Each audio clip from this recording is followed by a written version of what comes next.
datang dan menjamah setiap kami. Engkau menghampiri dan melawat hidup kami. Tuhan, Tuhan, mari Roh Kudus penuhi kami dengan Roh-Mu. Urapi kami lebih lagi ya Tuhan.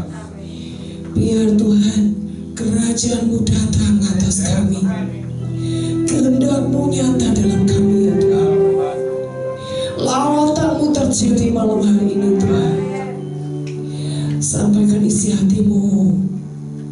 Dan kami mau Tuhan punya kekuatan yang di dalam Roh-Mu untuk menyambar setiap yang ilahi dalam kehidupan kami, yang mengubahkan kami Tuhan, yang membangkitkan roh kami, yang membuat kami mengalami sebuah revival yang besar Tuhan.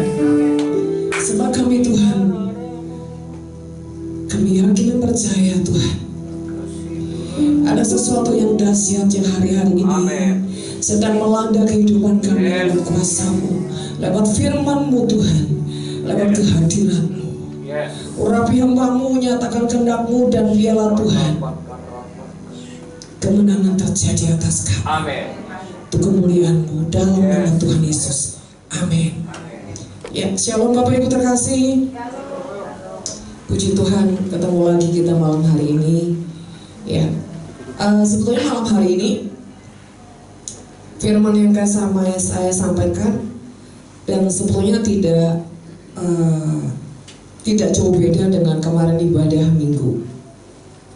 Cuma hanya saja ada sesuatu yang mungkin nanti Tuhan akan sampaikan dan saya nggak tahu Tuhan mau bicara apa nih di sini. Ya kita ngalir aja saudara. Tetapi satu hal yang kita mau mengerti pada hari-hari akhir ini, Tuhan mau terus membersihkan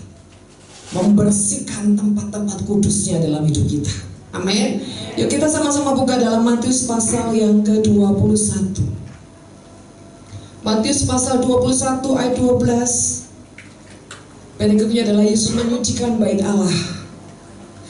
Saudara katakan, Yesus sedang menyucikan kehidupanku. Amin. Ya. Kalau Yesus sedang menyucikan kehidupan kita, berarti saudara kita akan siap dipakai menjadi wadah yang membawa kemuliaan yang besar. Amin. Ya. Beginilah firman Tuhan ayat 12. Lalu Yesus masuk ke bait Allah dan mengusir semua orang yang berjual beli di halaman bait Allah. Ia membalikan meja-meja penukar uang dan bangku-bangku pedagang merpati dan berkata kepada mereka, ada tertulis, rumahku akan disebut rumah doa, tetapi kamu menjadikannya sarang penyamun. Sampai di sini saudara. Saudara kasih dikatakan Yesus mengusir semua orang yang berjual beli di mana? Di halaman bait Allah. Saudara terkasih, ini berbicara tentang sebuah pribadi yang tidak menjadi bertumbuh seperti yang Tuhan mau.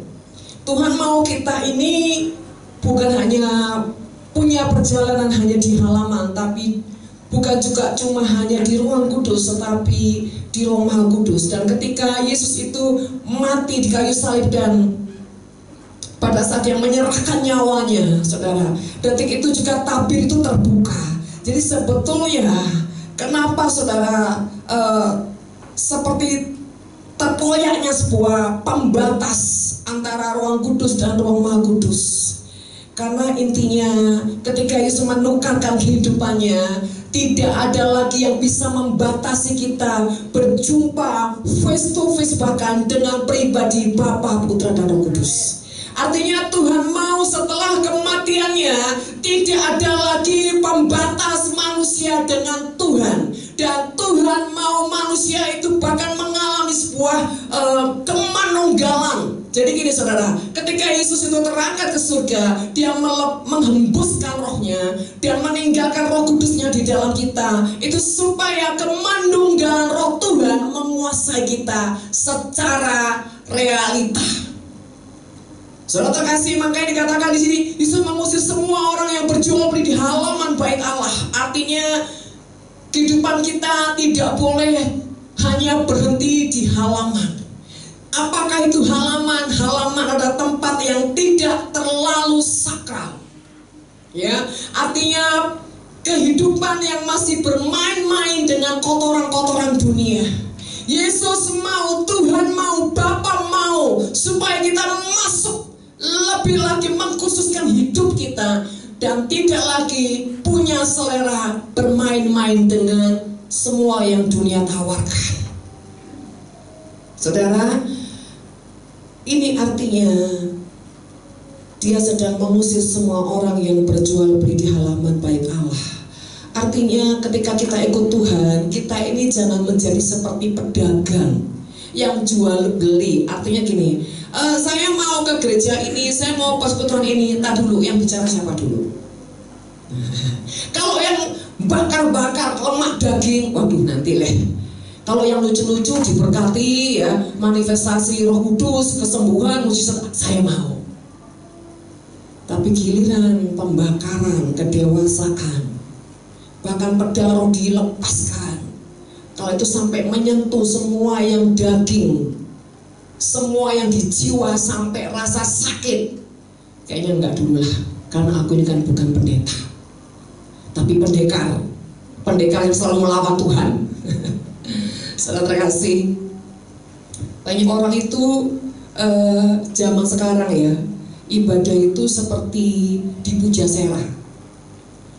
Saudara, memilih-milih mana makanan yang enak, yang memberkati saya tanpa mengusik jiwa saya, bahkan mengusik kedagingan saya.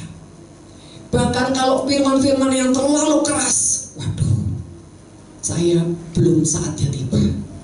Saudara terkasih, itulah orang yang berjual beli. Dia selalu memikirkan untung ruginya. Kalau saya bersekutu di sini, kalau saya beribadah di sana, apa untungnya? Banyak enggak orang-orang kaya di sana yang dimana saya bisa mepet dan jadi relasi saya? Saudara, bahkan kalau kita renungkan benar-benar ya saudara, saya ini bukan tidak bersyukur sekarang gereja-gereja semakin luar biasa. Artinya gini, fasilitas gereja ini waduh semakin seperti gebiar BCA saudara ya. Wah pokoknya tuh istilahnya tuh ya saudara, dunia entertain tuh bisa dikalahkan gereja Tuhan. Hanya saja saudara, kemarin saya ngobrol-ngobrol sama anak saya yang gede, yang sulung. Kalau kita lihat sekarang itu gereja-gereja di YouTube, wah seperti akbar gitu ya, besar, fasilitasnya semuanya, waduh pokoknya keren habis deh gitu loh ya, luar biasa. Bahkan para penyembah-penyembahnya keren-keren, cantik-cantik ya, yang badannya gembrot-gembrot tuh jarang banget gitu ya saudara ya. Pemain-pemain musiknya waduh keren, rambutnya semua pokoknya funky deh kita. Tapi sejujurnya nilai kesakralan itu hampir-hampir gak ada. Saya tuh ngobrol gini, sekarang itu ya kita kalau lihat diskotik sama gereja beda tipis. Bersyukur ini semua lampunya terang ya, gak ada celap-celap gelap-gelap ya. Saya tuh sedih kalau ada gereja lampunya tuh suram-suram kayak masuk kuburan gitu saudara ya. Kalau masuk diskotik itu kan gelap-gelap gitu ya. Nah saudara terkasih, sehingga satu kali pernah saudara seorang dugem, dia bilang gini pertama masuk gereja, gila gue kira gereja itu kayak kudus-kudus suci gitulah ya. Sama juga nih kalau di sini diskotik, tempat gue yang lama sama juga di sini juga gelap-gelap banget gitu ya. Nah, sudah gelap-gelap, saudara jemaatnya pada main handphone, nggak jelas, nggak ada yang nyembah, main handphone, bahkan terima handphone, bahkan ada makan di tengah ibadah. Wah ini mah diskotik banget, ya, saudara. Saya tuh bukan sapa-sapa, tapi ketika dengar celentukan-celentukan itu saya nangis. Dia datang ke rumah Tuhan, dia tidak merasa datang ke rumah Tuhan. Dia sama seperti nuansa diskotik, bedanya cuma lagunya.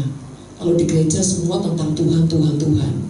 Nah kalau di diskotik jedak-jeduk bikin stres. Jadi beda tipis.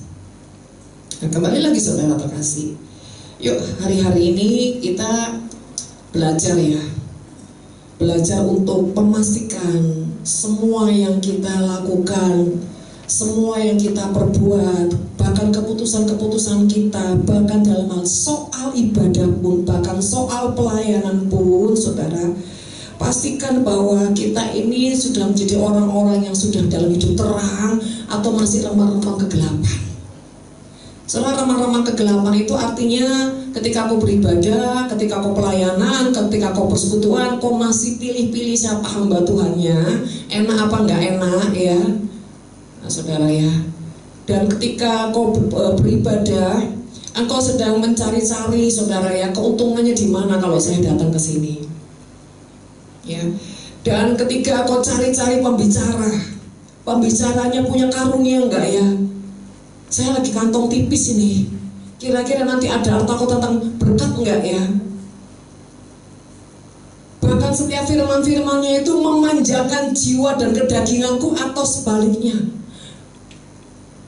menghancurkan jiwaku dan mematikan kedaginganku. Nah, saudara terkasih, kalau caramu beribadah, caramu pelayanan hanya sekedar mau hura-hura, celebration, bahkan hanya mencari kepuasan dagingmu, kepuasan di jiwamu, ketenangan hanya di jiwamu yang semu, dan kau tidak mencari dan mengejar kebenaran Tuhan, maka sesungguhnya engkau adalah orang-orang yang masih di halaman, yang masih sibuk dengan jual beli. Ya, artinya jual beli itu nggak mau rugi.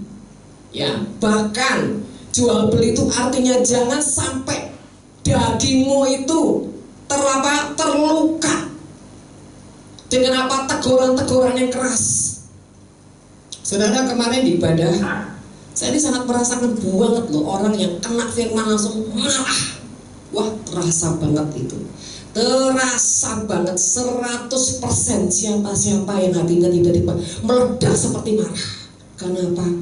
Tiba-tiba pedang roh kena ke hatinya. Dan seperti nggak mau terima, tapi lagi di gereja, sungkan.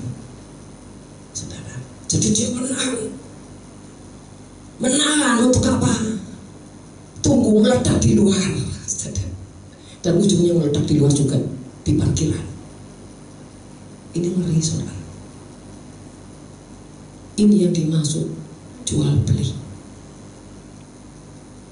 Kamu mau beribadah, mau taat sama Tuhan, tapi ada embel-embelnya.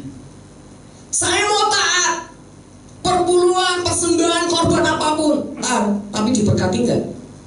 Persis seperti judi. Saya mau ibadah, saya mau pelayanan, diberkati enggak? Kalau Tuhan bilang enggak diberkati, mau apa kamu?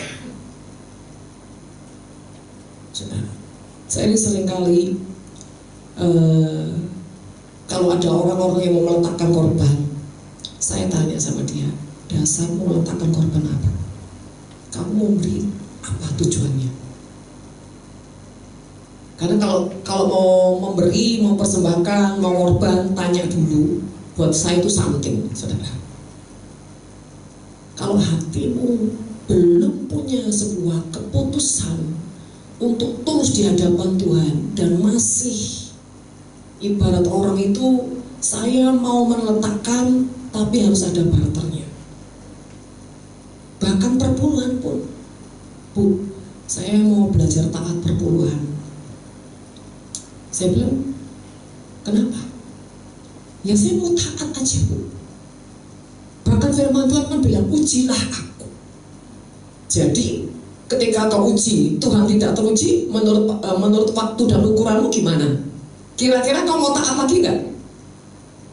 Nah, orang kayak gini loh, saudara, yang jual beli. Saudara, akhir zaman, jangan terbius dengan gebiar mewahnya gereja Tuhan. Bahkan banyaknya mujizat-mujizat terjadi di tengah ibadah mereka. Karena setan pun juga bisa membuat mujizat. Tapi yang kau cari di situ adalah, apakah di situ berdiri orang-orang yang takut akan Tuhan? Apakah berdiri di mezbah itu adalah orang-orang yang hidupnya bergaul dengan Tuhan? Kalau engkau sekedar simpati, bahkan terpukau dengan suara yang menggelegar, musik yang wow, saya sarankan cari Krisdayanti saja.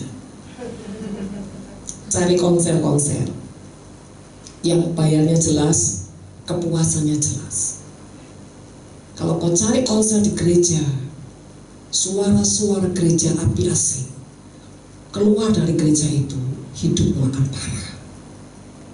Karena roh semua yang memanipulasi akan menimbul hidupmu jauh lebih mengerikan. Dan banyak gereja Tuhan tertipu. Kenapa bisa seperti itu? Karena berangkat dari niat hati. Di mana ada celah hati, di situ akan dikejar semua yang sampah. Kalau hatimu hanya cari gereja-gereja yang memuaskan hasrat dagingmu, hasrat jiwamu, saudara ya, kau tidak cari firman yang benar, yang mengajar, menegur, bahkan membersihkan engkau. Kau cari firman-firman yang menyenangkan, mengenakan telingamu, tidak heran yang masuk dalam hidupmu semua ujungnya sampah. Jadi bagaimana Bu? Kita nggak boleh ya Bu ke gereja-gereja seperti itu. Jangan menentukan langkahmu dengan keputusanmu. Tentukan langkahmu apa kata Tuhan. Dalam kau beribadah pun kau harus tanya Tuhan, di mana saya beribadah. Bu, gereja saya nggak keren Bu, nggak ada kehidupan, mati Bu. Nyanyinya aja setengah mati setengah hidup Bu. Tapi kalau kau sedang direndam di situ sama Tuhan tentang kesabaran, penguasaan diri, dan belajar banyak hal yang ujungnya di karaktermu, tinggallah di situ untuk direndam. Tidak semua tempat yang kering gersang itu tidak ada Tuhan. Kadang-kadang itu tempat proses kamu, di mana kau tidak melihat manusia, tapi ketika kau taat dengan Tuhan sekalipun rasanya, aduh Tuhan, kayaknya aku di sini mau mati nih Tuhan. Tapi ada didikan. Ada didikan Tuhan, ada maksud daripada Tuhan. Di luar minggu kau boleh makan di sana, supaya kau dididik, kau ditempa, kau diajar, kau dimurnikan, dan kau dapat sesuatu, bagikan di sini. Siapa tahu nggak hidupmu, kau mengubah gereja yang mati menjadi hidup, kan kita nggak ngerti. Yang penting itu apa kata Tuhan.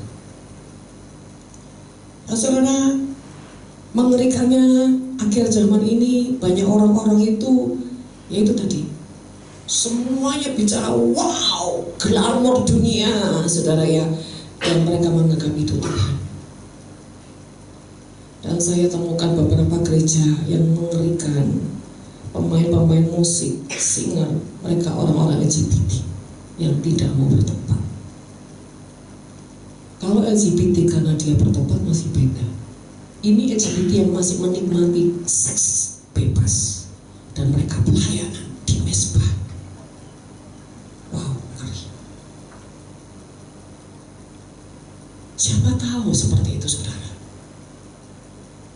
Makanya kalau kita tidak hidup dalam firman, tidak hidup dalam roh kebenaran, kita ini akan buta dan tuli saudara.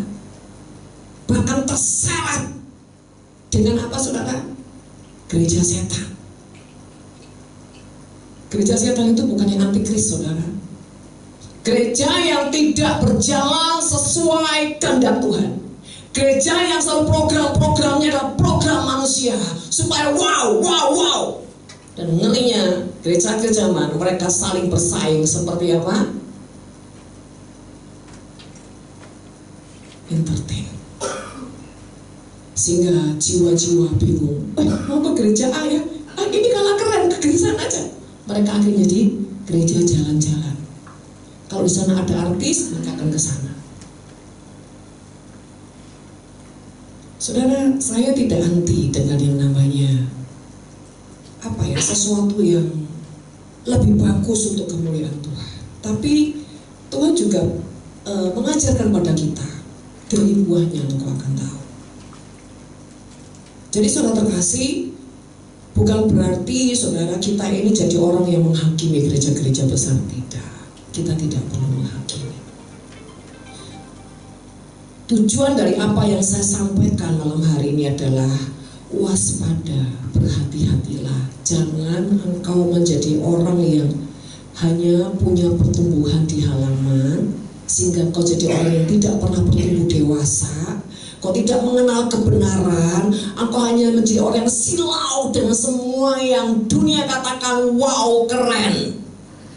Dan engkau hanya menjadi pemburu-pemburu karunia-karunia, pemburu-pemburu mujizat, dan pemburu-pemburu apa? Nubuatan. Kau tidak memburu kebenaran. Ini ngeri. Tandanya apa bukan orang pemburu kebenaran? Dia akan mengalami yang namanya meletakkan daging di mezbah Tuhan. Setiap kali kau cari kebenaran dan kau dapat kebenaran, maka disitulah ketika hatimu sepakat dengan Tuhan, kau pasti membarter semua, membarter dagingmu, membarter semua yang menjadi gejolak, letupan, ledakan di jiwamu, sampai tidak ada ledakan dan letupan-letupan di hati. Apa sih letupan itu? Letupan itu adalah mewakili semua yang sebetulnya engkau tidak terima dengan Tuhan. Kecewamu, kemarahanmu, ya, semua yang tiba-tiba disodorkan Tuhan, kau punya rasa nah itu saudara. Ketika kita punya reaksi, jangankan marah, ya, kecewa saja, itu tandanya engkau sedang melawan Tuhan. Makanya saya seringkali akhir-akhir ini mengatakan, setiap apapun yang Tuhan sodorkan untuk kau lewati hari ke sehari, sadarlah itu skenario Tuhan yang kau harus selesaikan. Bukan cuma lewat, selesaikan dengan nilai yang terbaik, yang berkenan kepada Tuhan. Jangan jadi orang yang setiap hari menghindari setiap perjalanan yang Tuhan mau kau lewati, atau menyelesaikannya dengan sekedar kau lakukan. Ya udahlah, saya taat daripada nanti kenapa-kenapa. Nah ini saudara, ini masih jual beli. Karena apa? Kalau ditarik garis, tetap cari kenyamanan di hati, cari kenyamanan di daging, tidak sama sekali meletakkan semuanya untuk menyenangkan Tuhan. Sebetulnya kalau saya pikir ya, bukan untuk menyenangkan Tuhan sih sebetulnya. Kalau saya pikir lebih tepatnya tuh jadi kita bersih, gitu aja loh. Betul nggak? Jadi kita dewasa, jadi kita bersih. Kalau kita bersih, kita dewasa, kita ini tanpa batas bergaul sama Tuhan.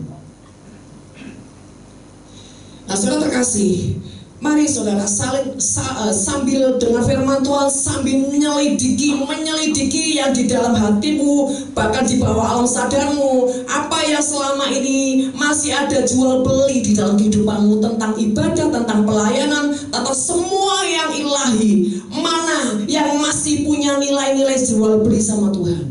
Mungkin dalam ketaatan, saudara, mungkin dalam berkorban, mungkin dalam jam keintiman, dalam pelayanan, apapun itu saudara. Apakah semua yang kau putuskan, kau lakukan, itu benar-benar, satu adalah keputusan dan kehendak Tuhan, kedua kau sudah menyelesaikan dengan benar, atau kau menyelesaikan dengan kemarahan, dengan sekedar kau menyelesaikannya dengan bersungut-sungut, kau menyelesaikan bahkan berlambat-lambat, menunda-nunda, atau kau lemparkan nanti Tuhan. Tapi secara fisik kau sepertinya taat, tapi banyak yang memanipulasi di dagingmu, di jiwamu, di rohmu, hal-hal yang tidak sejalan dengan maunya Tuhan.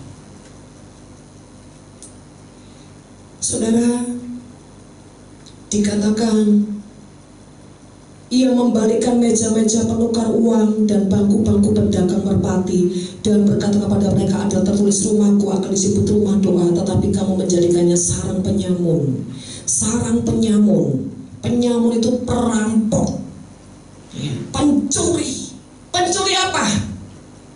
Pencuri roh pertobatan, pencuri kebenaran Tuhan, pencuri fokus hatimu, pencuri kesejahteraan hatimu, bahkan pencuri buah kesulungan Tuhan.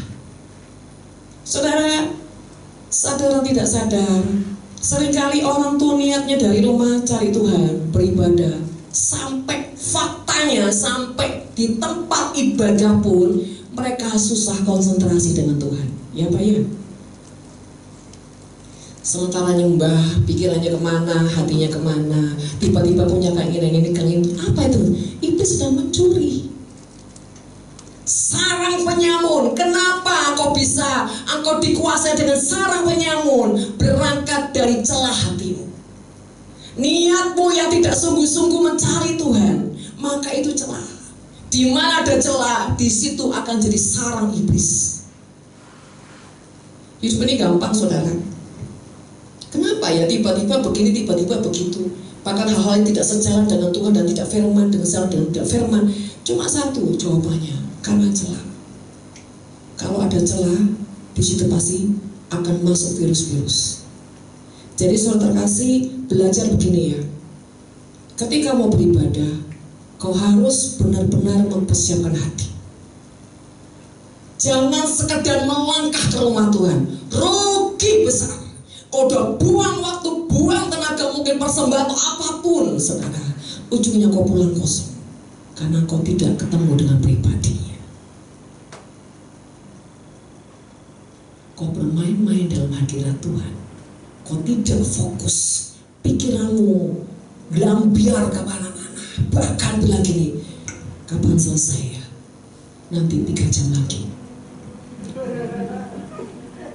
Udah gelisah, saudara. Iya. Saya kalau lihat orang gelisah malah tak lama-lamain, biar naik kuat-kuatan.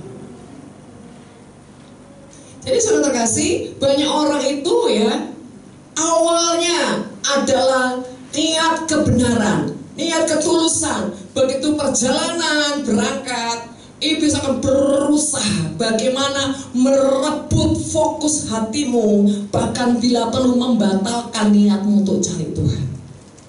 Misalkan di jalan tiba-tiba ketemu teman, ketemu di telepon misalkan, "Loh, aku mau ke gereja." "Walah, gereja masih ada bulan depan." "Oke. Peserta di sini 1 bulan 2 kali kok. Nanti bisa jalan lagi sana." "Oke. Sekarang kita happy dulu." "Oh gitu ya." Mundur ceret. Ganti haluan belok ceret. Kenapa saudara bisa seperti itu? Itulah kerja iblis. Bagaimana dia berusaha mencuri pusat perhatianmu, mencuri damai sejahteramu. Udah seneng-seneng nih, wah mau ibadah. Begitu stres sampai di parkiran ketemu musuh.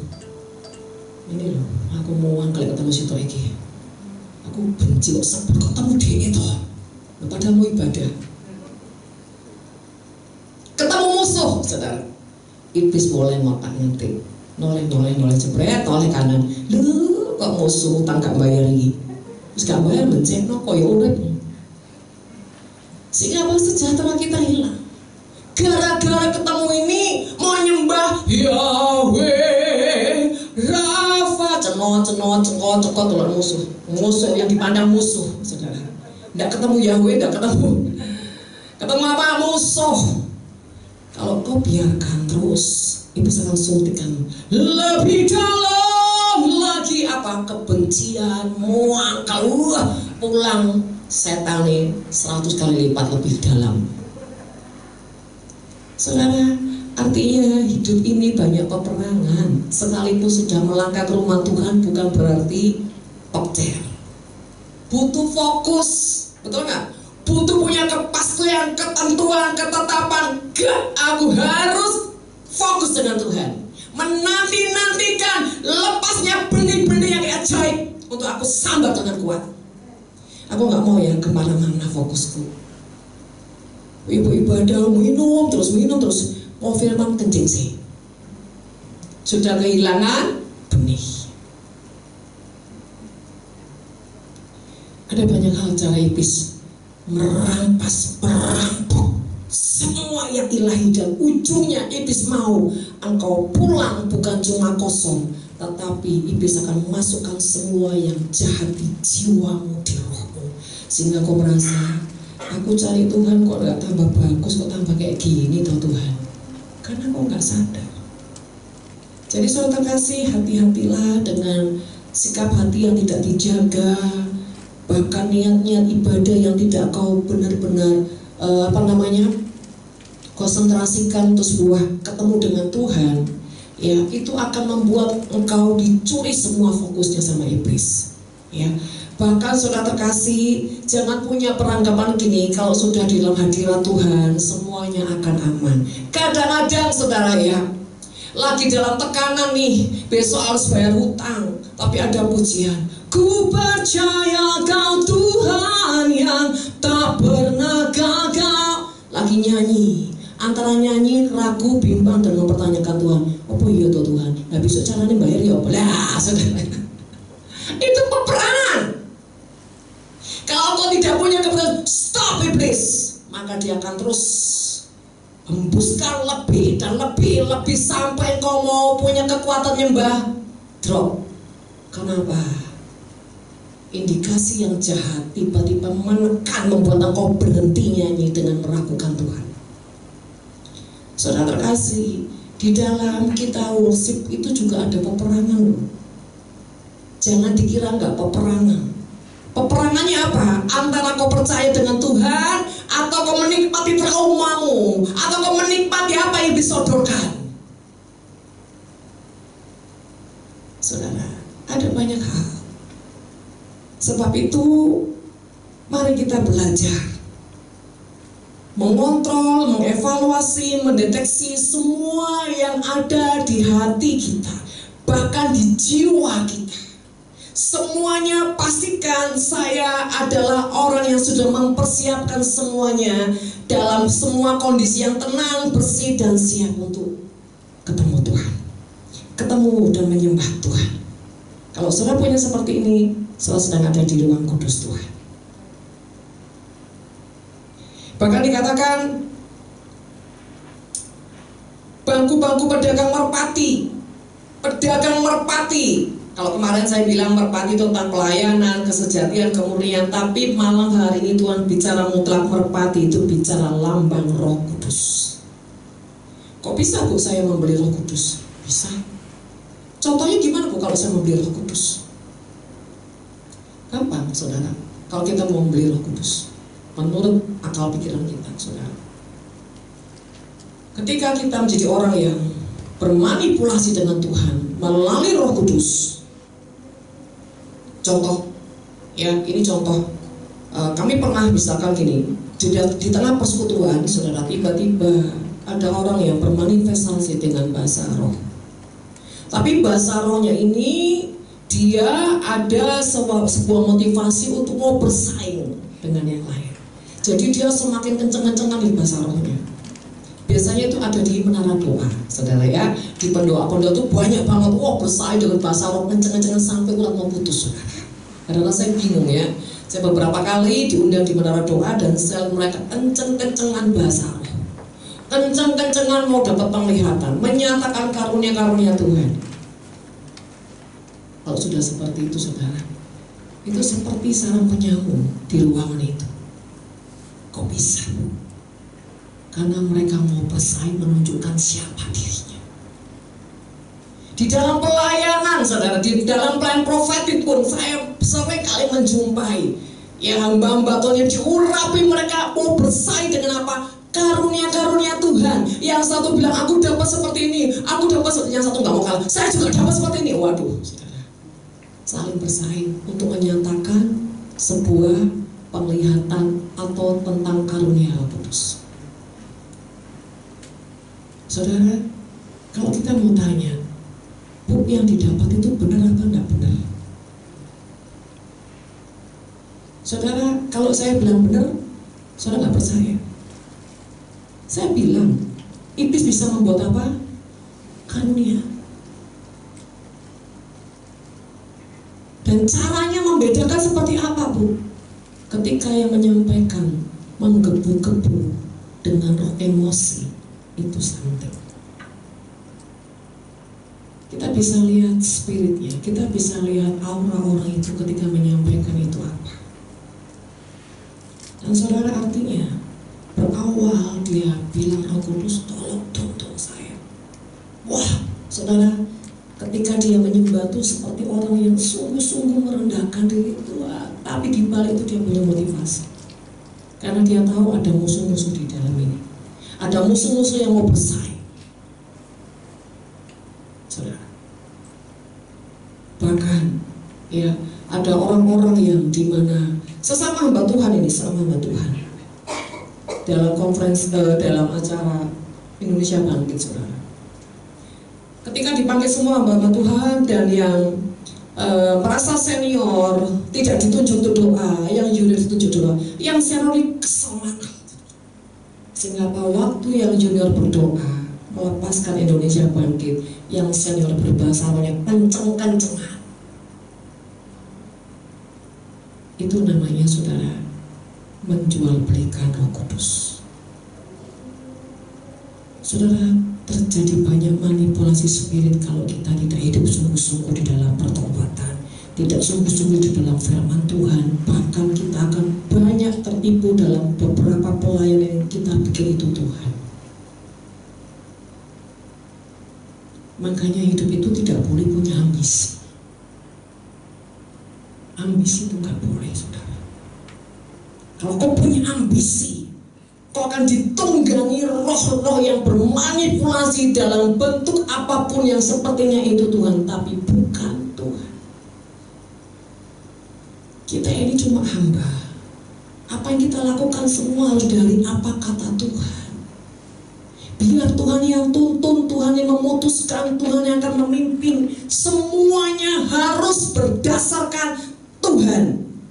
Sampai kita melakukannya, orang harus melihat, merasakan ada roh Tuhan. Di mana bisa membedakan ada roh Tuhan dan tidak ada roh Tuhan. Ketika dilepaskan kalau itu benar-benar Tuhan, orang itu akan terasa sesuatu yang ilahi akan dirasakan orang lain. Bahkan saudara ya, kalau ada roh jahat, maka roh jahat itu akan bermanifestasi. Bagaimana cara roh jahat bermanifestasi? Orang itu tidak akan tenang, gelegat. Nah itu ada roh jahat tentang apa? Seperti kalau orang minum obat itu, obat mulai bereaksi. Misalkan saya bilang gini, di sini ada orang kecanduan tentang mamon, begitu dilepaskan, langsung di situ tidak bisa tenang, wes goyang terus, saudara. Bukan goyang domang, saudara ya. Itu rohnya ketahan dengan firman. Ketika apa? Ketika pedang roh dilepaskan, kena ke hatinya, kena ke jiwanya, maka ada reaksi. Misalkan firman Tuhan sedang di sini ada orang-orang terikat dengan kenajisan, pornografi. Wah, tadinya tenang tiba-tiba itu kena. Tapi kalau engkau kosong, ngomong apapun cuma gini,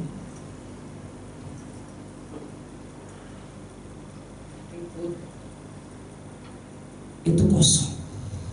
Kalau orang itu kosong, tidak bisa meradiasi, bahkan mengendalikan tempat di mana dia sedang melayani. Perhatikan kalau ada, saudara ya, di mana kau saudara pelayanan, orang bolak-balik. Kalau kau tidak bisa menenangkan situasi itu sabda. Karena saya punya prinsip gini, roh ada pada kita lebih besar. Jadi kita bisa kendalikan apapun. Nah, saudara terkasih, kembali lagi, Tuhan itu mengusir semua yang sifatnya masih di halaman, yang sifatnya masih kedagingan, yang sifatnya masih pemberontakan, yang sifatnya masih meletup-letup, meledak-ledak, bahkan masih sifatnya masih banyak apa? Alasan. Banyak sekali alasan. Ketika disodorkan sesuatu, alasannya 1000. Kalau saya ngadepin orang masih banyak alasan, masih terlalu jauh ini, sudah taruh sana, taruh di luar. Gampang kok, saudara. Melihat orang masih di halaman tuh. Ketika disodorkan sesuatu, alasannya segudang. Atau udah tahu salah masih ngelaknya, A, B, C, D, E, F, G sampai Z. Oh, itu masih di pelataran, masih belum layak untuk di ruang kudus. Tapi bagaimana ciri-ciri orang yang di ruang kudus, saudara? Ketika apapun teguran, didikan, bahkan apapun tersodorkan, ada meletup tapi nggak banyak, saudara. Ada trauma tapi nggak berdaya. Ada letupan pelan sedikit. Tapi kalau masih oh itu masih di halaman bantai di tempat apa? Pembakaran. Nah, saudara terkasih, Tuhan mau dalam kehidupan kita ini kita menyadari bahwa kita ini adalah bait Tuhan. Hati kita tempat ruang kudus Tuhan. Jaga baik-baik. Jaga motivasi kita. Jaga apapun yang kita mau lakukan, semuanya harus memastikan itu memuliakan Tuhan. Jangan kita punya pelayanan-pelayanan yang sekedar itu kesukaan saya. Oh nyanyi saya suka bu, main musik karena saya suka. Saudara, saya pernah mendapatkan seorang yang karena suka musik sampai dia ngeluarin budget banyak banget. Dia bilang untuk Tuhan, waduh dia beli yang mewah-mewah. Dia bangun gereja sampai dia beli yang mewah-mewah. Dan ketika gereja itu tidak berjalan lama, dia mulai marah sama Tuhan. Aku sudah berkorban, tak jualin semua habis-habisan buat Tuhan. Tapi buktinya mana Tuhan? Malah gereja bangkrut. Dalam gereja bangkrut ini gitu. Artinya apa? Jemaatnya tambah habis. Kenapa saudara? Karena berangkat dari motivasi yang tidak benar. Dia bilang ini untuk Tuhan, padahal itu untuk kepuasan dia. Kalau dia dengar musik bum bum bum bum bum bum, wena. Loh, karena bapak ini pernah saudara di rumahnya, bu dengar ibu, tak punya sound yang bagus, wes, wah aku tenang bu, nyaman. Loh, ini memuaskan Tuhan atau memuaskan dia? Hati-hati loh saudara. Kedua, gengsi.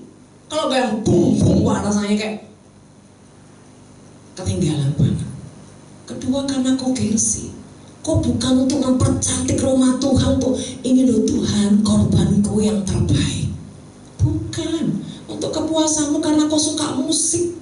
Kau suka apa? Kau suka musik, kau suka nyanyi. Ada orang-orang yang suka GR. Oh aku sudah, wah habis-habisan sama Tuhan bu. Weh doyan nyanyi nah. Makanya kau terus WL kau singer. Weh doyan nyanyi. Coba lihat suaramu kayak kalian kosong. Belum tentu. Jadi gini loh, semua yang di kesukaan kita, terus kita ini masuk dalam pelayanan, masuk apapun lah saudara. Jangan GR. Jangan-jangan itu kau cuma mencari kepuasan dalam dirimu. Kalau saya lihat gereja-gereja ya saudara yang gede-gede, wah kalau yang main musik kita wah pakai gini saudara. Aku ini sakau saya pi. Wah dia bilang dia udah apa? Wah sama Tuhan. Wah pokoknya bu, saya all out sama Tuhan. Orang dagingmu sih Allah dikatakan buai sampah. Marah saudara dia. Ibu tidak usah menghakimi. Oh tidak menghakimi, ini real. Saya bilang gitu. Dari mana, sudut mana kau bilang itu Tuhan? Saya bilang, jangan bermanipulasi. Kau puas nggak tadi? Yang puas tuh apa kamu? Saya bilang, ya. Saudara, Isto, banyak imam-imam musik imam kiting. Ini udah ada sini ya, tenang ya. Di sana loh, di sana maksudnya. Di antara berantah sana loh, saudara. Aduh, saudara terkasih. Ini yang dikatakan masih jual beli. Dia menjualnya bagaimana? Cari simpati manusia. Cari kehormatan manusia. Ketika sudah selesai, hebat tadi main. Wow, keyboardnya wah. Orang ikut keranjingan setan. Cari pujian, cari kehormatan manusia. Itu namanya jual beli di halaman. Kalau ibadahmu, pelayananmu tidak benar-benar tulus, sampai kau meletakkan korban di hadapan Tuhan yang membuat ada yang sakit, tapi kau bahagia, itu kau masih di ruang halaman. Tapi kalau sampai udah yang namanya kau tulus, kau melepaskan semua dan rasanya ada air mata, tapi ada air matamu untuk sebuah kelegaan, kasih, pengabdian, cinta, itu di ruang kudus. Semua pure murni untuk Tuhan, tidak ada tendensi dalam kedaginganmu sedikit pun. Bahkan kau katakan, Tuhan, kau mau apa lagi dalam hidupku? Aku mau melakukannya, Tuhan. Semua yang diletakkan unsurnya untuk menyenangkan Tuhan. Bahkan engkau mengalami sesuatu yang sakit, bahkan sesuatu yang sepertinya ya merebut, mengoyakkan hatimu, jiwamu, baru dikatakan itu persembahan di ruang kudus. Jelas ya, kalau ruang kudus itu tidak ada keuntungannya untuk kita secara daging loh ya, secara daging tidak ada. Bahkan kita ini mau dibersihkan terus. Jadi setiap kali saya khotbah dimanapun gini, hari ini apa mana ya Tuhan, hari ini apa mana ya di jasad di saya apa lagi gitu. Sudah menanti-nantikan saudara, ngeri-ngeri sedap. Itu namanya engkau sedang ada di ruang kudus. Sampai saya ini saudara ya, beberapa kali diundang beberapa gereja, saya bilang gini, Ibu enggak kapok, apa enggak cerah? Yo, gimana ya Bu? Oh, tapi perlu bisa nih Bu. Sakit sih. Ini gembala loh saudara ngomong, sakit sih Bu. Tapi gimana Bu? Perlu ya Bu. Dan aku lihat muka Ibu terus, jadi aku takut itu melawan Tuhan. Bila berarti saudara. Nah, kenapa saudara? Ya karena orang-orang itu sebetulnya enggak siap. Tapi ada orang gini, Bu, ayo Bu, apa lagi? Enggak apa-apa, sakit sih Bu, tapi aku tahu itu baik. Itu membuat aku kenal Tuhan, membuat aku ngalamin Tuhan, membuat aku dewasa, bahkan membuat aku mengerti sesuatu yang baru Bu. Enggak apa-apa. Kadang-kadang mereka bilang gini, Bu, wis Bu, entek aku, apa sih entek? Wabeh pokoknya entek Bu. Tak bilang gini, hasilnya saya belum tek namanya, saya bilang gitu. Saudara, intinya gini ya, saya juga bukan orang yang apa ya melepaskan itu dengan daging ya, tidak. Justru apa yang saya lepaskan, saya tuh suka dengar lagi loh saudara. Saya dengar lagi memastikan apa yang saya harus evaluasi. Yang kedua, apakah saya sudah memastikan untuk melakukan dari apa yang Tuhan sudah sampaikan lewat mulut saya. Sebuah tanggung jawab besar itu malah kepada saya. Karena jangan sampai saya ini cuma ngomong tok, tidak bisa ngelakoni. Ngeri, itu namanya blangkon. Jadi saudara kasih, sebuah tanggung jawab itu lebih besar, lebih dituntut pada yang menyampaikan saudara. Ya, lebih punya tanggung jawab. Nah, saudara, sekarang saya akan sampaikan sesuatu tentang ruang kudus Tuhan. Nah, ini ekstranya di sini. Kemarin nggak sampai ke sini, ya. Jadi berbahagia di sini. Tentang ruang kudus Tuhan. Kenapa Tuhan harus mengusir semuanya? Ya. Satu, Tuhan ini gini, kenapa Tuhan gak langsung bantai aja semua orang-orang seperti itu? Tuhan cuma usir. Satu, Tuhan itu bukan Tuhan yang suka maksa kita. Tapi kalau udah mentok gitu ya, dia tak pas gini ya, keluar. Seperti pada saat dia mau keluar itu, hatinya sakit, hatinya nangis. Kenapa? Yang diusir ini siapa? Orang-orang yang dicintai, yang ditebus. Ketika kita ditebus Tuhan itu karena kita dicintai loh. Kalau enggak ngapain gitu loh saudara. Ya kan? Yang kedua, kalau sampai dia usir kita, saya percaya namanya usir gak gini, keluar, enggak gitu saudara ya. Ayo keluar. Ya kok bencong saudara. Yang namanya ngusir itu pasti menghardik. Pasti kan saudara ya, keluar. Kenapa? Supaya membangunkan kesadarannya. Kadang-kadang kalau kita dibantah Tuhan, jeda. Untuk apa? Membangkitkan ketiduran kita, bahkan kematian roh kita, supaya kaget. Ya ampun. Kalau nggak dikagetkan, nggak bangun. Kalau ada masalah besar, badai besar, bahkan sampai membuat engkau tergiling, terbawa ombak, itu sebetulnya Tuhan lagi marah sama kita.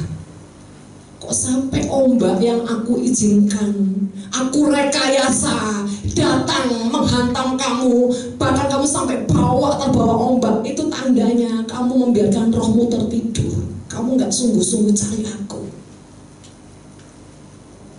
Tuhan itu marah. Memang Tuhan yang merekayasa, Tuhan yang mengizinkan ada gelombang, ombak, badai, apapun lah itu saudara. Tuhan izinkan. Tapi tujuan daripada Tuhan, ombak, badai, apapun yang besar sedang kita hadapi, tujuan Tuhan satu saudara. Kita menari di atas ombak, bukan kita kagulung ombak. Tapi kalau kita jadi orang bebal, tidak ngerti dan tidak mau ngerti, tidak mau bertobat, bahkan setengah-setengah bertobat dan banyak alasan, ini akan tergulung. Nah saudara, kalau ada hardikan-hardikan Tuhan, kita harusnya bersyukur. Terima kasih Tuhan, Kau buat aku bangkit dari kematian rohku, Kau buat aku terjaga. Yang kedua, Tuhan mau membawamu. Ketika kesadaranmu ada, Tuhan akan membawamu ke ruang kudus. Nah, apa yang ada di ruang kudus ini? Ketika kau jadi pribadi yang sepakat dengan Tuhan lewat apapun, di mesbah ruang kudus ada meja sajian, roti. Itu bicara firman. Kau makan firman. Kau makan firman artinya apa? Ketika kita makan firman, otomatis saudara ya, hidup kita ini dipecah-pecahkan. Apa yang dipecahkan saudara? Semua yang di zona nyaman kita, semua yang kesukaan kita itu diremukkan. Kita jadi egois, jadi orang berbagi sama orang lain. Kita yang orangnya gak mau tahu, jadi peduli sama orang lain. Kita menjadi pribadi yang diremukkan. Hidup tidak untuk diri sendiri, tapi menjadi pribadi yang penuh belas kasih, penuh pertolongan untuk orang lain, penuh kepedulian, sehingga engkau tidak menjadi hidup untuk dirimu sendiri. Dan ketika firman itu kau makan, sesakit apapun, seenggak enak apapun, firman Tuhan bilang, ketika aku makan firman, maka serasa madu di mulutku. Ya, madu lawannya apa? Baik. Sepertinya tantangan, waduh Tuhan, ya apa Tuhan? Tapi ketika kau menelannya dengan sebuah ketulusan, aku mau Tuhan, aku mau. Tiba-tiba itu menjadi sebuah kemanisan. Saudara, kalau orang di tahap pertama makan firman, artinya gini loh, jangan baca firman Tuhan cuma sekedar baca firman Tuhan, mau imam macing bilangan lah, opo to yang kadu keturunan demi keturunan dunang mari boh. Ketika kau punya kesabaran, kau punya penguasaan diri, baca nikmati, walaupun gak nyantol di pikiran saudara ya. Kalau udah ukuran-ukuran, keturunan-keturunan kan gak saya nyantol saudara ya, cuma lewat. Tetapi di situ Tuhan lihat reaksi hatimu. Bagaimana kau punya kesabaran, penguasaan diri, bahkan ketika kau membaca, kau menghargai Tuhan, kau menghormati Tuhan. Dan inilah nilai-nilai ini tanpa kau sadar Tuhan taruh di hatimu. Roh lemah lembut. Terus semakin hari Tuhan tambahkan, ini makan firman. Ya, kau punya keputusan setiap hari, buka Alkitab, baca firman. Bahkan gini saudara, lawan kemalasan, lawan kedaginganmu. Satu pasal lain, lawan dua pasal, 3 pasal. Tapi ya jangan kayak baca cepat-cepatan saudara, tapi benar-benar nikmati. Coba saudara ya, belajar di situ. Nanti lihat hasilnya itu apa. Yang tanpa kau sadar, hikmat itu akan tiba-tiba turun. Terus hikmat ini seperti pondasi yang dibangun dengan sangat kuat. Hikmat menghasilkan apa? Sebuah kepekaan, ketajaman, kecerdasan. Tuhan akan tambahkan. Itu memang gak kelihatan saudara. Ketika kau bergaul dengan firman Tuhan, maka itu akan ditambahkan. Yang kedua saudara, ketika kau melakukan firman Tuhan, engkau akan bisa mengimajinasikan sedikit setitik penderitaan Kristus. Gak banyak, tapi kau bisa merasakan, oh gini yang dirasakan Tuhan. Misalkan tentang pengampunan aja, orang ini ngeselin, utang gak bayar, sudah gak bayar, aku difitnah, nama aku dihancurkan. Oh ini dah Tuhan yang namanya pengampunan. Kau bisa merasakan sekecil setitik dari penderitaan Yesus. Kalau firman sampai meradiasi, meremukkan yang di jiwa dan di dagingmu, sebetulnya tanpa kau sadar, figur Yesus itu menguasai hidupmu. Figur Yesus meradiasi dalam hidupmu. Bahkan otoritas Kristus akan lebih dalam kehidupanmu. Makanya firman Tuhan bilang, engkau akan melakukan lebih dari yang kulakukan. Jadi gini, kalau kau merenungkan firman Tuhan, membaca dengan kesabaran, membaca dengan mencintai Tuhan, apapun, terus nikmati tanpa kejar-kejaran, nikmati saja. Ngerti nggak ngerti, saudara, nikmati. Bahkan kalau ada sesuatu yang direma, berhenti di situ, berdialoglah dengan Tuhan. Ini maksudnya apa Tuhan? Nantikan Tuhan dia merenungkan, hari ini nggak dibalas, nggak dibahas, nggak apa-apa. Yang penting kamu kasih waktu sama Tuhan sampai di Roh Kudus ini bicara. Stop, lanjut. Jangan begini, loh dari tadi kayak nggak jawab ngomong sama Tuhan. Jangan. Suka-sukanya dia. Itu cara Tuhan melatih penguasaan dirimu. Ya, nanti tanpa sadar saudara, firman yang kau renungkan, walaupun hari ini tidak terjawab, tanpa sadar perjalanan demi perjalanan, oh dia menjawab yang kemarin kau baca, atau dia kasih pengertian lewat kejadian lewat apapun. Tuhan punya cara untuk bagaimana menerjemahkan, membuka sebuah rahasia firman. Itu yang pertama. Yang kedua, kalau firman menjadi daging, meremukkan semua yang di jiwamu, di kedaginganmu, kau menjadi seperti Yesus. Di mana kau akan diikuti orang, di mana kau akan disukai orang, di mana kau akan berdampak, figur Yesus ada padamu. Itu saudara, di ruang kudus. Cahayamu tuh nggak usah perlu ngotot-ngotot. Orang lihat engkau wes ada sesuatu yang dalam dirimu. Bahkan ya saudara, kalau orang mau lihat jahat pun, lihat hidupmu tuh takut, lihat wajahmu sudah takut. Saudara, saya ini beberapa kali ketemu orang-orang yang punya ilmu. Saya nggak bilang saya hamba Tuhan, tapi begitu dia lihat saya, dia bilang gini, ada sesuatu di ibu ini yang saya nggak kuat kalau melihat. Bayangin saudara, saya nggak ngerasa apa-apa, saya nggak tahu saudara, tapi itulah figur daripada Roh Tuhan. Pribadi Yesus sedang menguasai kita. Kalau kita jadi orang yang setiap hari meremukkan semua kedagingan, dahsyat saudara. Kehadiranmu akan menjadi pengaruh.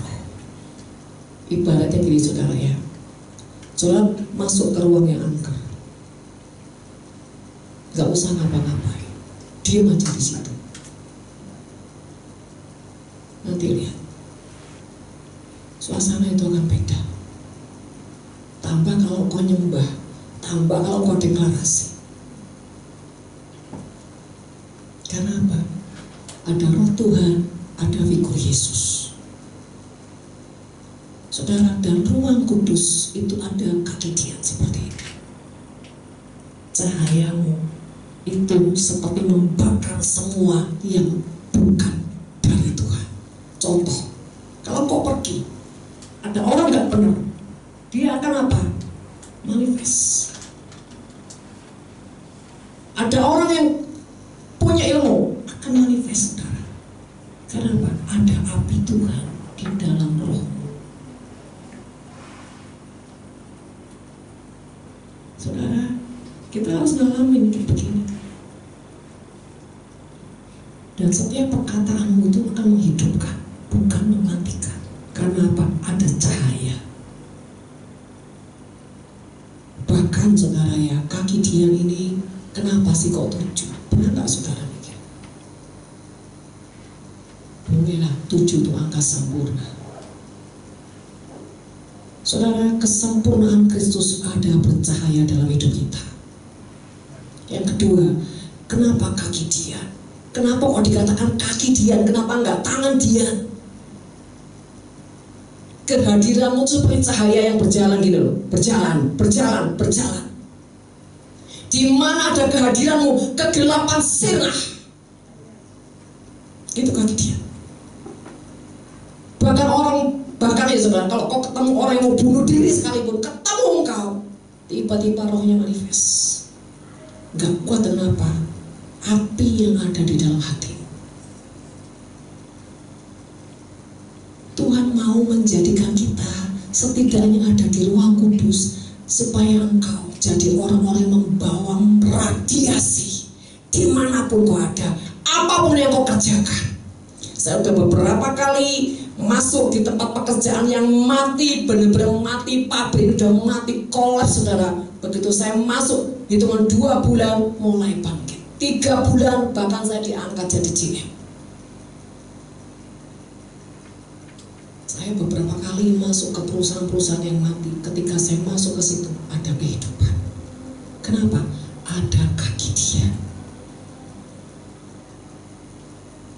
Saudara, Tuhan mau di akhir zaman kita jadi dampak. Makanya jangan suka di pelataran. Masuk. Aku akan persiapan engkau. Aku akan bawa engkau. Aku akan membawa hidupmu. Hidup melakukan kemuliaanku.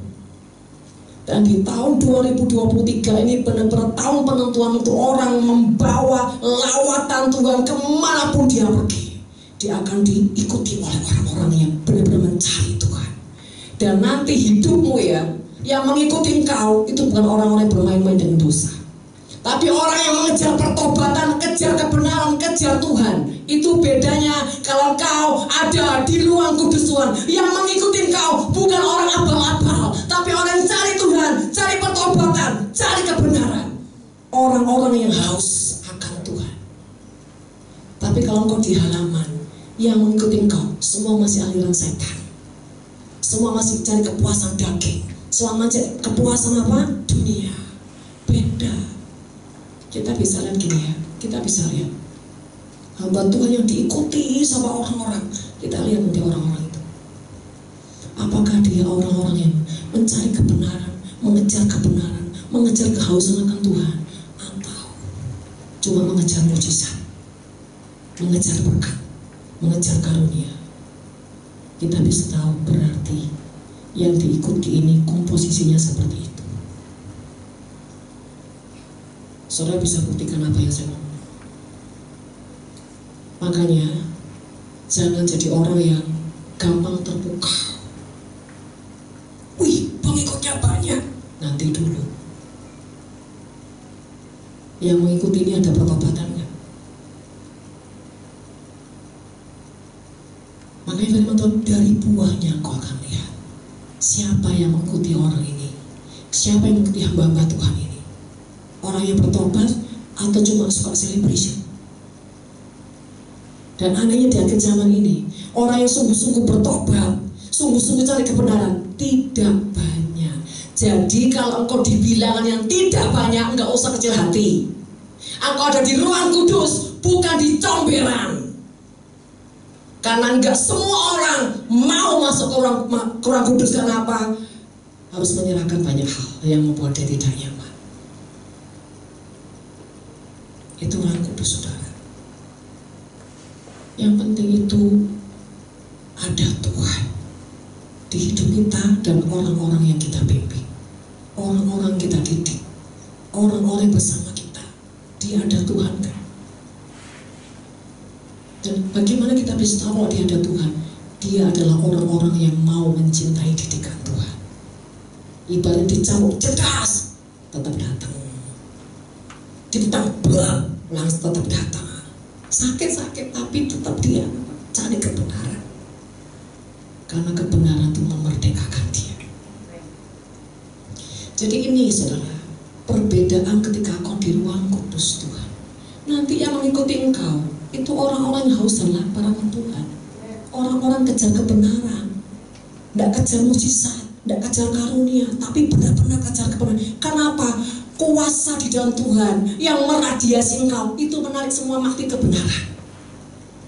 Bahkan figur Yesus menguasai hidup itu membuat orang mencari kebenaran lewat hidup saudara. Dan betapa mulianya orang yang ada di ruang kudus Tuhan.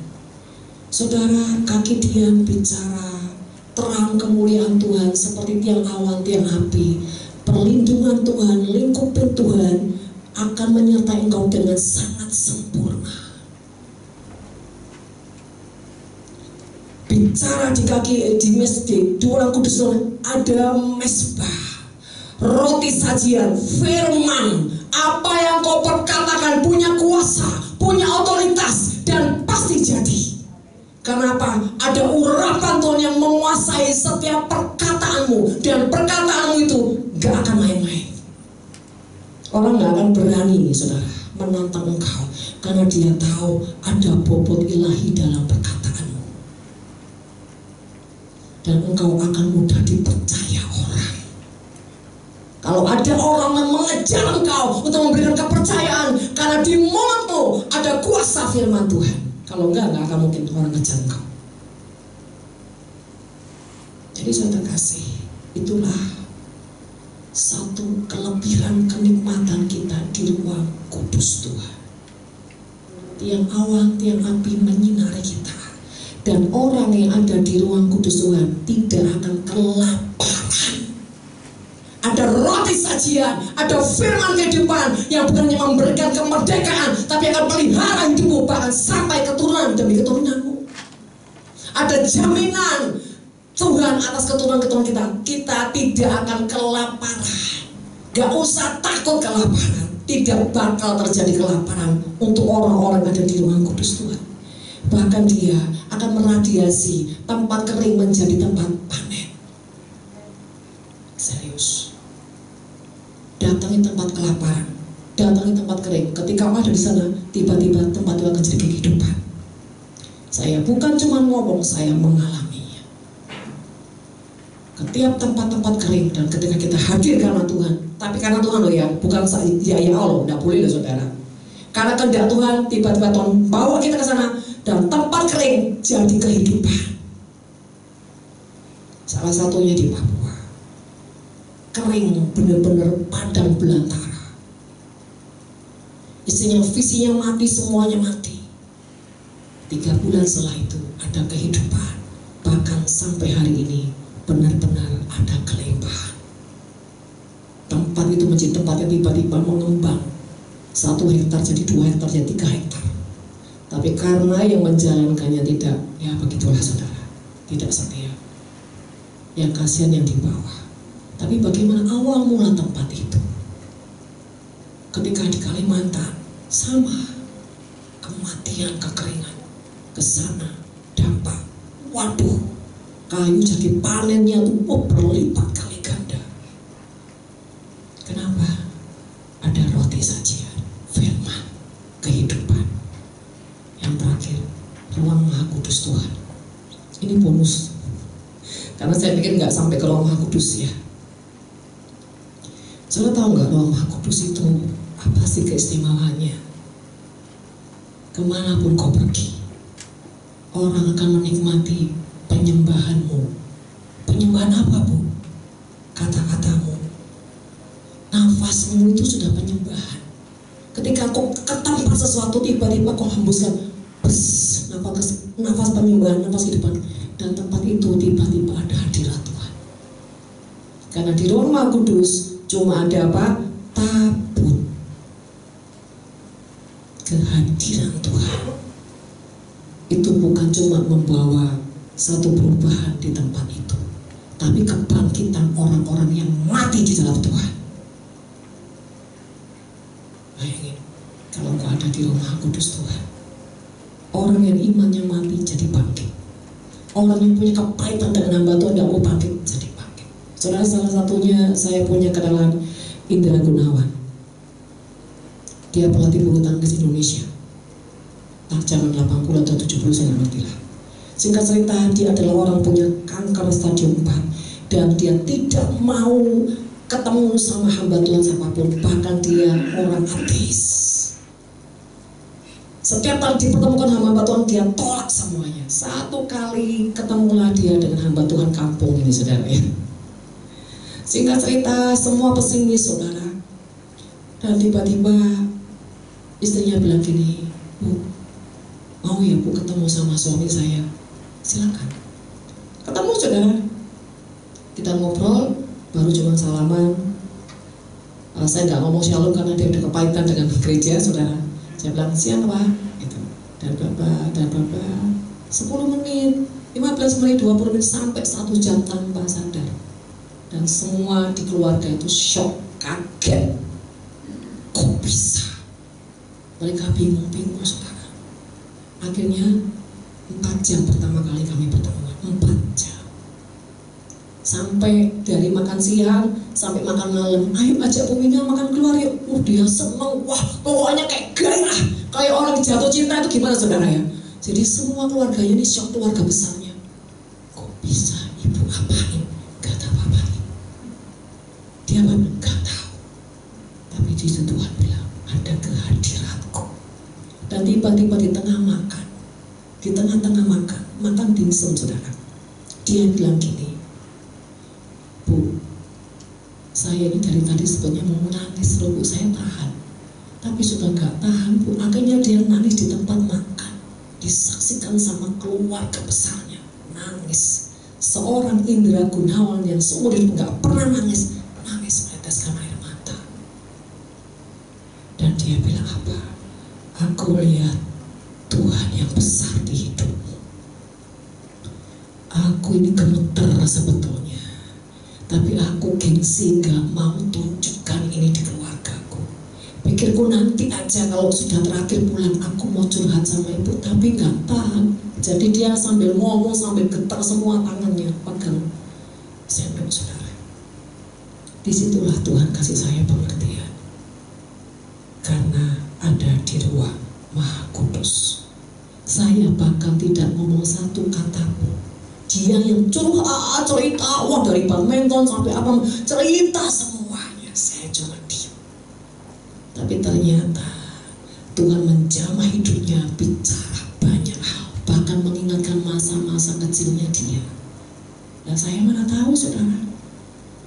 Tapi itu orang yang tadinya pahit, bahkan gak percaya Tuhan, ketika bersentuhan dengan dia, imannya bangkit, pertobatan. 2 hari kemudian dia minta dibaptis. Pada saat dibaptis ini kabel-kabel, saudara, dia tetap nekat mau dibaptis. Disitulah keluarga besarnya semua tersungkur, teriak histeris, "Tuhan Yesus, terima kasih." Ternyata, saudara, selang beberapa bulan kemudian, mungkin 6-7 bulan, dia dipanggil Tuhan. Coba, saudara terkasih, mari kita punya keputusan malam hari ini. Kita mau di mana? Cukupkah kita di pelataran yang bermain-main dengan dosa terus? Atau kita punya keputusan, Tuhan, aku mau di ruang kudus-Mu? Atau bahwa aku, Tuhan, sampai ke ruang Maha Kudus, di mana kehadiranku akan membawa pertobatan setiap jiwa-jiwa tanpa perkataan. Mari saudara, saya minta pemain musik BL. Ya Rabbas. Terima kasih Tuhan.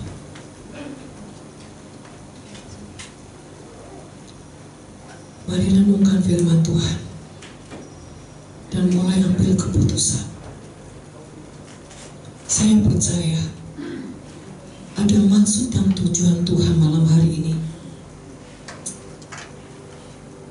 Karena di tempat ini Tuhan bukakan lebih dalam dari yang kemarin.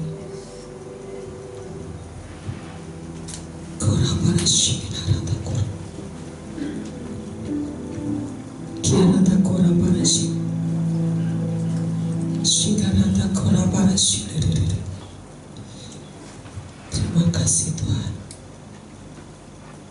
Kita pujikan Tuhan, ku berikan semuanya, tubuh, jiwa, rohku. Mari sungguh-sungguh saudara, Tuhan sudah hadir. Dia hadir di tempat ini. Engkau adalah orang-orang pilihanku, orang-orang yang ku tetapkan untuk ku bawa masuk ke ruang kudusku, bahkan untuk masuk ke ruang maha kudusku. Adakah hatimu sepakat dengan aku?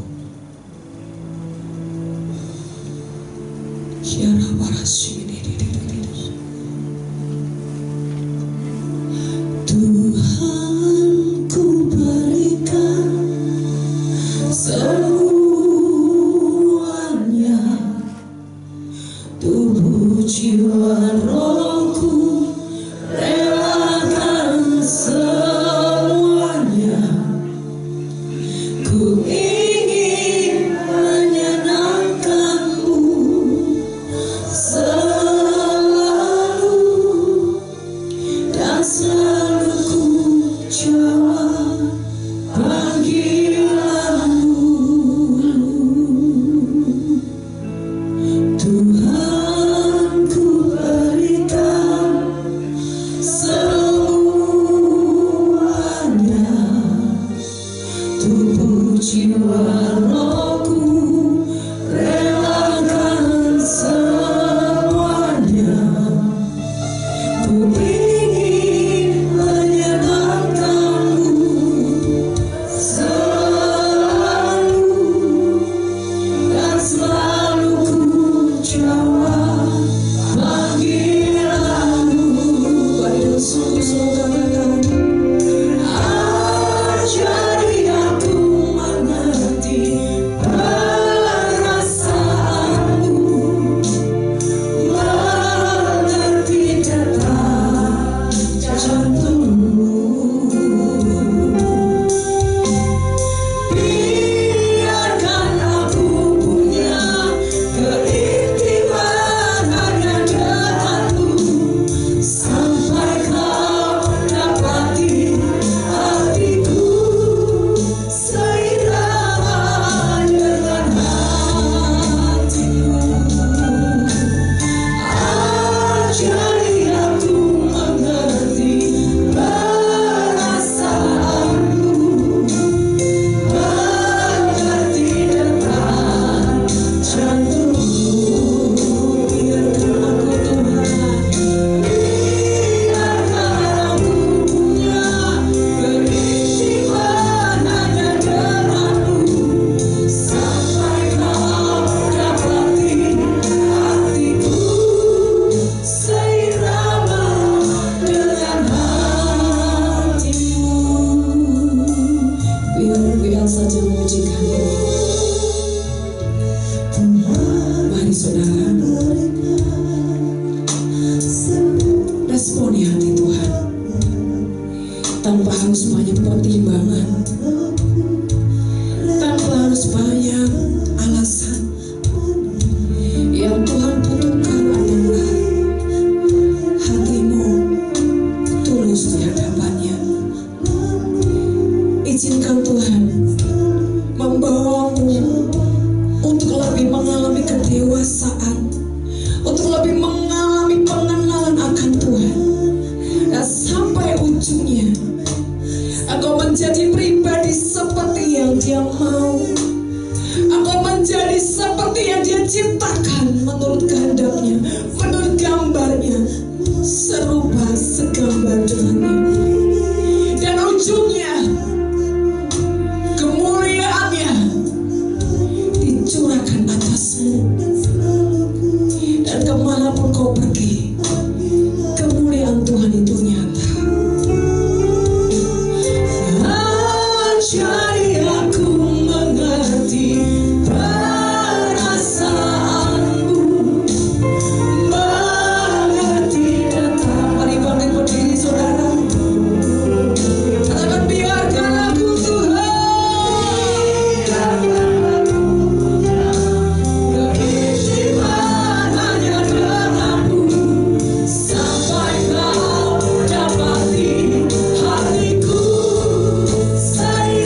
ambil keputusan Raja.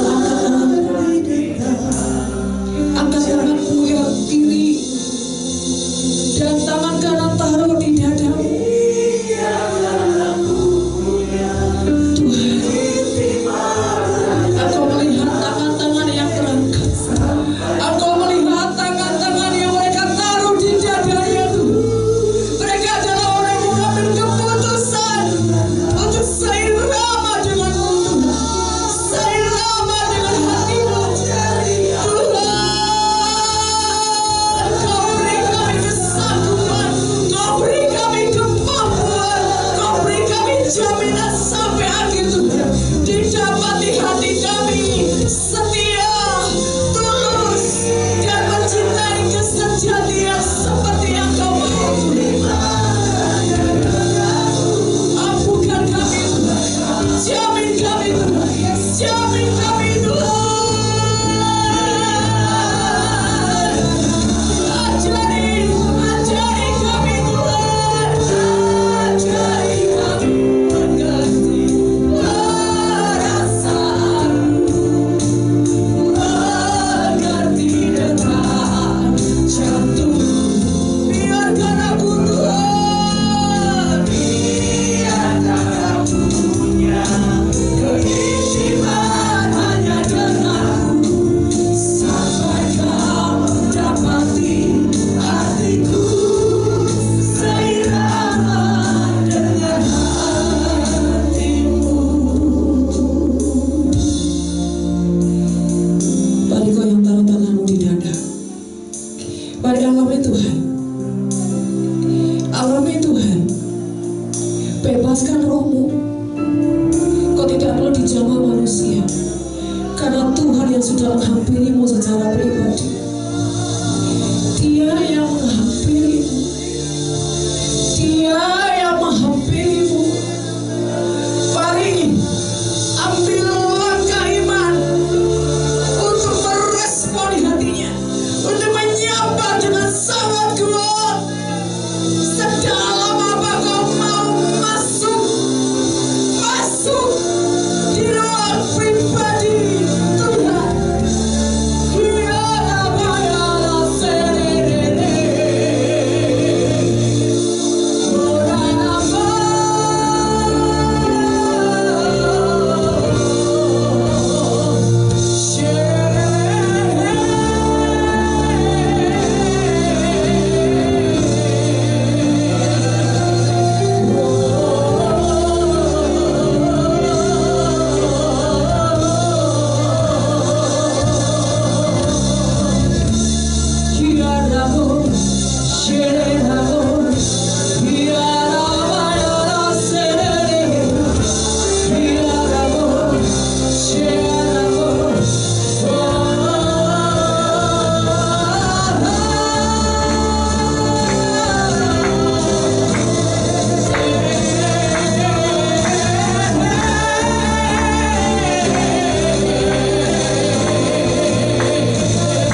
mewujudkan kerinduanmu untuk rumah Tuhan.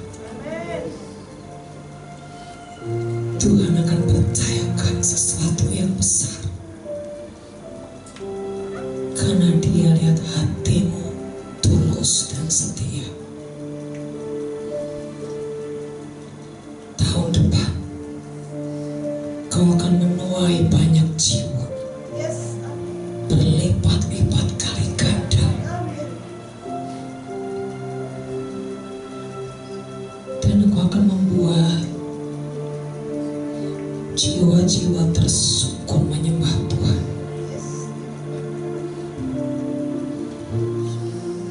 Tuhan mau bicara malam hari ini. Jagai hatimu, nak. Jangan izinkan apapun sampah-sampah dunia mengkamerimu, meracunimu, bahkan menjadikan tubuhmu sarang penyakit. Lemparkan itu jauh-jauh, lepaskan itu dari hidupmu. Biar hatimu bukan hanya menjadi ruang kudus Tuhan, tapi hati dan hidupmu menjadi ruang Maha Kudus Tuhan. Terima kasih Tuhan. Materaikan firman-Mu di roh hati setiap kami, menjadi perjanjian-Mu atas kami dan seluruh keluarga kami dan keturunan demi keturunan kami.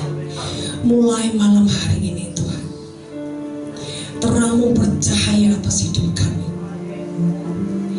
Api gelora-Mu Tuhan terus membangkitkan roh kami, sehingga dimanapun kami pergi, terang-Mu Tuhan meradiasi jiwa-jiwa yang kami sentuh Tuhan.